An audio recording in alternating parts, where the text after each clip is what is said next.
कृष्णम वंदे जगत गुरुम। जय श्री कृष्ण, राधे राधे दोस्तों। बहुत ही शानदार एक पावन प्रसंग रामचरितमानस राम कथा से मुझे याद आया, जो मैं अपने शब्दों में आप लोगों तक प्रेषित कर रहा हूँ। यदि किसी का मन आहत हो तो मैं उसके लिए क्षमा चाहता हूँ।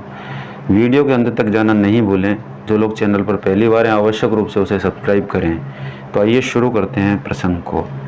तुलसीदास जी ने कहा है कि रामचंद्र कह गए सिया से, ऐसा कलयुग आएगा, हंस चुगेगा दाना पानी, कौवा मोती खाएगा।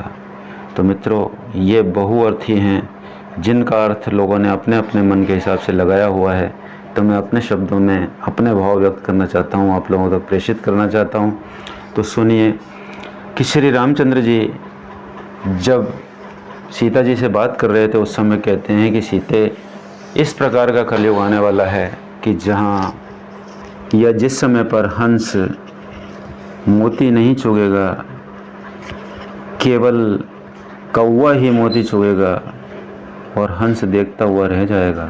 अर्थात जो योग्य और गुणवान लोग होंगे उनकी कद्र समाप्त हो जाएगी, धीरे धीरे कम हो जाएगी, और जो ढोंग धतूरे करने वाले होंगे, पाखंड करने वाले होंगे, उन लोगों की कीमत बढ़ जाएगी। अर्थात सत्पुरुषों की कीमत कलयुग में धीरे धीरे कम होती चली जाएगी और पाखंड जोरों पर होगा। लेकिन वहीं एक और बात कही है कि कलयुग केवल नाम आधारा, सुमर सुमर नर उतरे ही पारा। कि कलयुग में भगवान का नाम लेने मात्र से ही आपका कल्याण हो जाएगा। आपको कहीं और प्रपंच करने की भी ज़रूरत नहीं पड़ेगी। दौर कठिन जरूर होगा, लेकिन कठिन दौर को पार करने का बहुत ही सुंदर और आसान तरीका भी उन्होंने दिया कि जो नाम स्मरण मात्र करेगा, स्मरण मात्र से ही आपका कल्याण भी हो सकता है। तो मित्रों, ये बहुत ही सुंदर और शानदार बात अभी दिमाग में आई, जो मैंने आप लोगों तक प्रेषित किया। उसमें यही है कि अपने गुणों को, अपनी योग्यता को, अपने सद्विचारों को, अपने परमार्थ को, अपने द्वारा की जाने वाली अहिंसा को बढ़ाएं। बेजुबान जीव, बेजुबान लोग जिनको सहायता की आवश्यकता है, अपनी सामर्थ्य के अनुसार मन वचन कर्म से उनकी सहायता करें और कभी भी परनिंदा पर अपना दिमाग नहीं लगाएं। यदि आप परनिंदा करते हैं तो उसके पाप कर्म आपके ऊपर निश्चित रूप से आ जाते हैं। ये वैज्ञानिक सत्य भी है, क्योंकि उसकी नेगेटिव एनर्जी आप अट्रैक्ट करते हैं, और जब नेगेटिव एनर्जी आप अट्रैक्ट करेंगे तो निश्चित रूप से आपके साथ हमेशा नेगेटिव ही नेगेटिव होता चला जाएगा। और यदि आप किसी की भी निंदा नहीं करते हैं और अपने सत्कर्मों में लगे रहते हैं तो पॉजिटिव एनर्जी को आकर्षित करते हैं। यही इस जीवन का बहुत बड़ा उद्देश्य है, जिसे पूरा किया जा सकता है।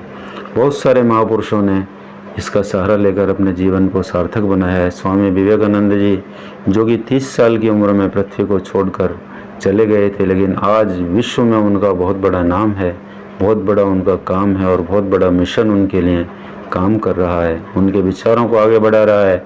इतने बड़े विचार हैं। बहुत सारे महापुरुष हैं जिनकी मैं गिनती नहीं करा सकता।